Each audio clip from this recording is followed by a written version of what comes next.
Hey friends, grab a snack. We're road tripping 46.5 billion light years 10 minutes. No rocket needed.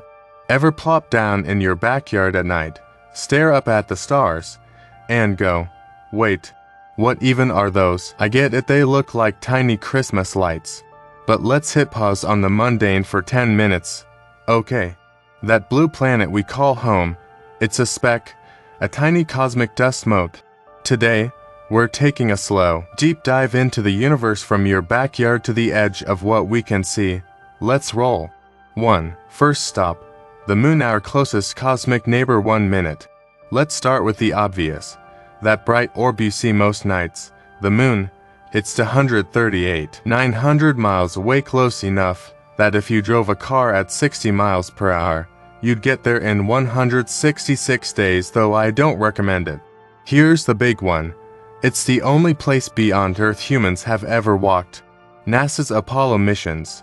Between 1969 and 1972, 12 astronauts left boot prints there. Neil Armstrong's one small step for man still gives me chills because that was the first time we touched another world. No atmosphere means no wine, no rain, no sound. So those craters, they're permanent scars from asteroids slamming into it for 4.5 billion years. Stand on the moon, and you'll see two totally different sides. Dark, smooth Maria ancient lava plains that cooled into basalt, and bright, bumpy highlands covered in old rock. And fun fact, the moon is tidally locked to Earth, so it spins at the exact same speed it orbits us. We never see its far side, the dark side, from here. Today, we're going back. NASA's Artemis program isn't just a quick visit, they want to build a permanent base by the 2030s. Why? To mine water ice, yes, the moon has ice. For fuel, and to train for the next big leap. Mars, too. Mars, the red planet we can't stop obsessing over. 1 minute. Okay, let's blast past Earth's orbit. Next up, Mars, that rusty orange dot you might spot at dusk. It's 140 million miles away on average, but sometimes it gets as close as 34 million miles. That's when we send rockets there. Why red? Iron oxide, fancy for rust in its soul and dust. But here's the mind bender. Mars wasn't always a desert. Rover data, thanks NASA, shows dried riverbeds, ancient lake beds, and even clay deposits, all proof that 3 billion years ago, it had oceans, rivers, and a thicker atmosphere. Imagine standing there back then. Blue skies, maybe even rain. Now, it's a frozen wasteland. Its atmosphere is 95% carbon dioxide, 1% argon, and 0.15% oxygen, way too thin to breathe, and too weak to hold on to liquid water, evaporates into space instantly. Dust storms here are insane, they can cover the entire planet for weeks, with winds hitting 60 miles per hour. But we're not giving up. NASA's Curiosity rover has been crawling around since 2012, found organic molecules, the building blocks of life, and proved Mars once had conditions that could support microbes. Perseverance, which landed in 2021, is collecting rock samples. We're sending a mission to bring them back by 2040. And let's not forget Ingenuity, the tiny helicopter that's flown over 70 times. It was supposed to be a test. Now it's a Mars scout. Oh, and Mars has some wild landmarks. Olympus Mons, the solar system's tallest volcano, 21 kilometers high, 2.5x Mount Everest, and Vales Marineris, a canyon system 2,500 miles long, longer than the US from coast to coast. Crazy, right? 3. The asteroid belt. Not a sci-fi obstacle course promise. 1 minute. Leave Mars behind, and you'll hit the asteroid belt, this zone between Mars and Jupiter that movies make look like a death trap. I'm looking at you. Star Wars, spoiler, it's mostly empty space. There are about 500,000 plus asteroids here, but they're spread out over millions of miles. You could fly through it and never see a single rock. Why no planet here? Jupiter's gravity is too strong. When the solar system was forming, Jupiter's pull mess up the dust and rock, they never stuck together to make a planet. The biggest names here: Ceres, the only dwarf planet in the belt, 940 kilometers wide, about the size of Texas, and Vesta, a rocky asteroid with a metal core, like a tiny planet. These rocks are cosmic time capsules.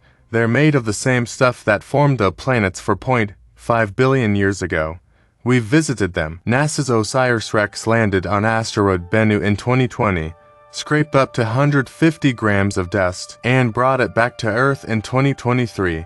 The sample had water and organic molecules, proof that asteroids might have brought water and life's building blocks to Earth.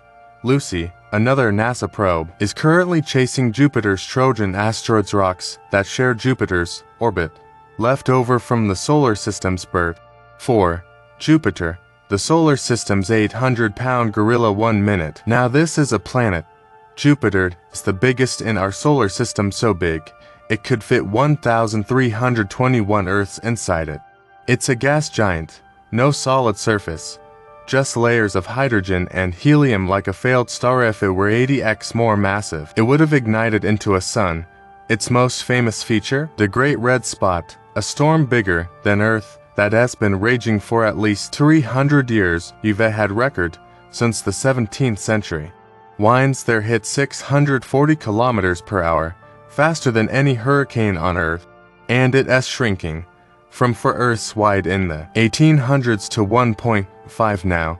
No one knows if its lines ever disappear. Jupiter's moons are even cooler than the planet itself. Io is the most volcanically active body in the solar system. Its surface is covered in lava lakes and erupting plumes. Some shoot 300 kilometers into space. Europa is covered in a 10 to 30 kilometers thick ice shell, and under that, an ocean twice the volume of all Earth's oceans combined. It's one of the best places to look for microbial life. We're sending NASA's Europa Clipper in 2024 to map its surface and hunt for signs of life.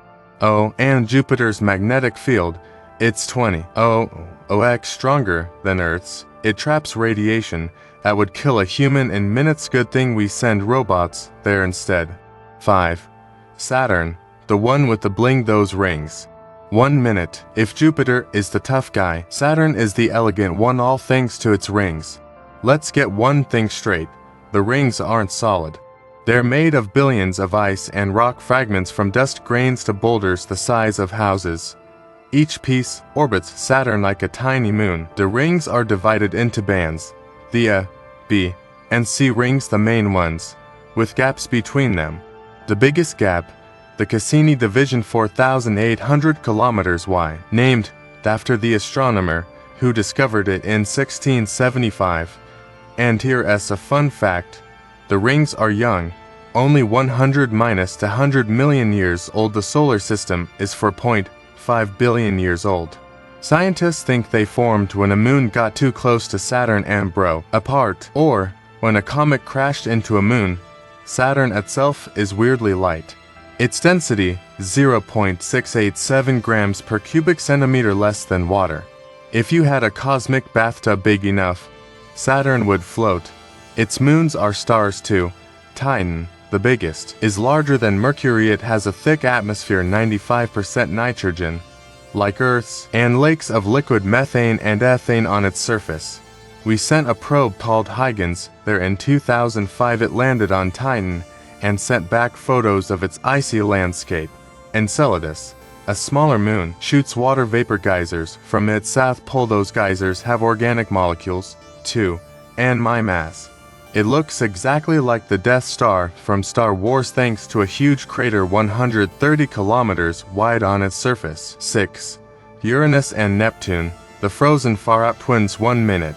Past Saturn, things get cold, like minus 350 degrees Fahrenheit, minus 110 degrees Celsius cold. That's where Uranus and Neptune live, our solar system's ice giants. They're not like Jupiter and Saturn, mostly hydrogen, helium. Instead, they're made of ice's water, methane, ammonia crushed into supercritical fluids, a state between liquid and gas under extreme pressure. With small rocky cores, methane in their atmospheres absorbs red light, so they look blue. Uranus is pale cyan. Neptune is a deep, rich blue. Its atmosphere is clearer, so the color pops more. Uranus is the odd one out. It spins on its side. Its axis is tilted 98 degrees, Earth's is 23.5 degrees. Scientists think a huge planet-sized object slammed into it early in the solar system's history, knocking it over. This tilt means its seasons are wild. Each pole gets 42 years of sunlight, then 42 years of darkness. Neptune is smaller than Uranus, but more massive and way windier. Its great dark spot, a storm like Jupiter's red spot, had winds of 100 kilometers per hour faster than any weather on Earth, and it has a moon called Triton that orbits backward retrograde. We think it was a dwarf planet from the Kuiper belt that got captured by Neptune's gravity. Here's the crazy part. Only one probe has ever visited these to NASA's Voyager 2. It flew by Uranus in 1986 and Neptune in 1989. We haven't been back since. But scientists are pushing for a new mission. Can you imagine what we'd find? 7. Kuiper Belt, Pluto's neighborhood. 1 minute. Beyond Neptune lies the Kuiper Belt, a disk of icy objects stretching 30 to 50 astronomical units. Astronomical unit from the Sun. 1 astronomical unit equals distance from Earth to Sun. So 30 to 50x that. This is Pluto's home, once a planet, now a dwarf planet. Pluto is small, about 2,370 kilometers wide. Smaller than Earth's moon. It has a heart-shaped ice plain called Sputnik Planitia, named after the first satellite, made of frozen nitrogen. Its atmosphere is thin, mostly nitrogen, and freezes onto its surface when it is farthest from the Sun. It takes 148 Earth years to orbit the Sun. We finally visited Pluto in 2015. Thanks to NASA's New Horizons probe. It took 9.5 years to get there, and what it found blew our minds. Ice volcanoes, yes. Pluto has volcanoes that erupt ice, jagged mountains, and a young surface. Some parts are only 100 million years old, younger than dinosaurs. After Pluto, New Horizons flew by air, caught a weird snowman-shaped object 48 astronomical units from the Sun. It's two rocks stuck together, and it taught us how small planets form. The Kuiper Belt isn't just Pluto, it has other dwarf planets too. Eurus, bigger than Pluto. Haumea, shaped like a football. And Makemake. It's basically a junk drawer of the solar system, leftover stuff from when the planets formed. 8. Oort cloud and Milky Way. Our galactic hood. 1 minute. Past the Kuiper Belt, we hit the Oort cloud, a huge, invisible shell of comets surrounding the solar system. It's 10,000 to 200,000 astronomical units, wide, up to 3.2 light years. That's so far. It takes 3.2 years for light to get from one side to the other. We've never seen the Oort cloud directly, but we know it's there. Long-period comets like Hale-Bopp, which we saw in 1997, come from here when a nearby star's gravity nudges a comet out of the cloud. It falls toward the Sun. The Oort cloud is like a reservoir of comets left over from the solar system's birth. Break out of the Oort cloud, and you're in the Milky Way, our galaxy. It's a barred spiral galaxy shaped like a pinwheel, with a bar in the center. 100 light years across. It has 100 to 400 billion stars, each one a sun, maybe with planets orbiting it. At the center of the Milky Way is a supermassive black hole called Sagittarius *. We took a photo of it in 2022. It's 4 million times more massive than our Sun, and it's pulling the entire galaxy around it. We live in the Orion Arm, a small, minor spiral arm 26 light years from the center. Our solar system orbits the galaxy once every 125 million years. We call that a galactic year. Oh, and the Milky Way has friends. It's part of the local group, a cluster of 50 galaxies. Our closest big neighbor is the Andromeda Galaxy, 2.5 million light years away. In 4 billion years, we're gonna collide with it, but don't worry. Stars are so far apart, we'll just merge into a new galaxy. Scientists call it Mokomata. 9. Observable universe, the edge of what we can see. 1 minute. Finally, we reach the end of our trip. The observable universe. It's a sphere 93 billion light years wide, 46.5 billion light years from Earth to its edge. That's the farthest we can see, because light from beyond it hasn't had time to reach us. The universe is 13.8 billion years old. Inside this sphere, Trillions of galaxies, arranged in a web of filaments and voids like cosmic blood vessels. The filaments are where galaxies cluster. The voids are empty space, some are 100 million light-years wide. Why is the observable universe bigger than its age? Because space itself is expanding. Galaxies aren't moving away from us. The fabric of space between them is stretching, carrying galaxies with it. We figured this out in 1929. Thanks to Edwin Hubble. Yes, the telescope is named after him. He saw that distant galaxies are redshifted. Their light is stretched to longer wavelengths, meaning they're moving away. And now we know dark energy, a mysterious force that makes up 68% of the universe, is pushing the expansion faster. The universe's age, we measured it from the cosmic microwave background CMB, the afterglow of the Big Bang. It's 13.82 billion years old, and it's cooled to 2.7 Kelvin minus 455 degrees Fahrenheit. That's the coldest temperature in the universe. 10. Beyond the edge. The big we don't know. 30 seconds plus 30 seconds wrap up. So, what's past 46.5 billion light years? Beats me. Maybe more galaxies, just like ours.